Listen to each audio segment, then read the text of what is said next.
Madison's affordable housing crisis is impacting some of our newest neighbors and the dozens more who hope to settle here in the wake of the Taliban takeover and tens of thousands of Afghans fleeing here to the U.S. Finding a safe and reasonable place to live is a challenge with no easy answer. Naomi Coles is live in Madison tonight to explain. Naomi? There's only one kind of agency doing this kind of resettlement work in Madison, and that's Jewish Social Services. And they are stretched thin right now, trying to find homes for Afghan refugees in one of Wisconsin's most notoriously expensive cities. We have a family of 7 right now who we've been looking for housing for several weeks. Nowhere to live, an all too familiar story in this city. And we haven't been able to find anything because most people are going to say, you need a 4-bedroom.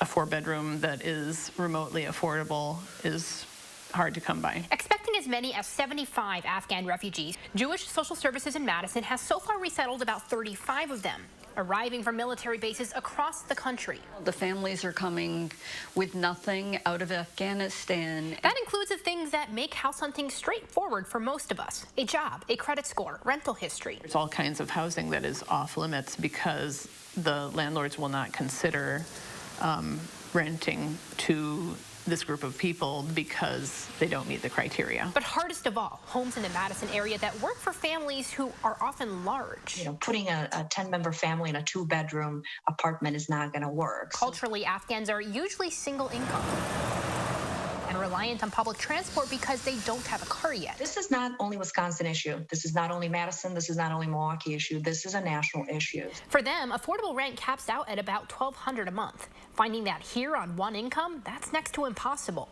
When it has worked, it's often affordable 3-bedroom homes not owned by major landlords, which are hard to find. My team doesn't have the capacity to be scouring Craigslist and making all those calls right now. Meanwhile, families are stuck in limbo. They want to learn how to live here. They really do make great neighbors, and I would really encourage anyone, particularly anyone with housing, to think about that. One thing that JSS tells me is also making housing challenging right now is deadlines set by the federal government for their resettlement. Now, there are a lot of other issues that Afghan refugees are facing right now as they resettle in Wisconsin, issues that I will be covering in the days to come. Even if you are not a landlord, there are some tangible things Jewish Social Services would love to see you do. First, gift cards. It is taking weeks for refugees to access benefits like food stamps, so gift cards to the most basic places like Woodman's are needed. Plus, gift cards for clothing at places like Burlington Coat Factory or Amazon.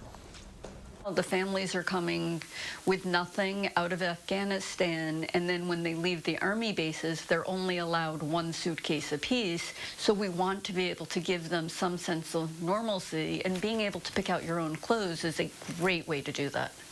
Plus, cash donations. JSS covers temporary housing, plus security deposit, and 4 months of rent for incoming refugees. They get some, but not enough federal aid for that, so your donations make a huge difference.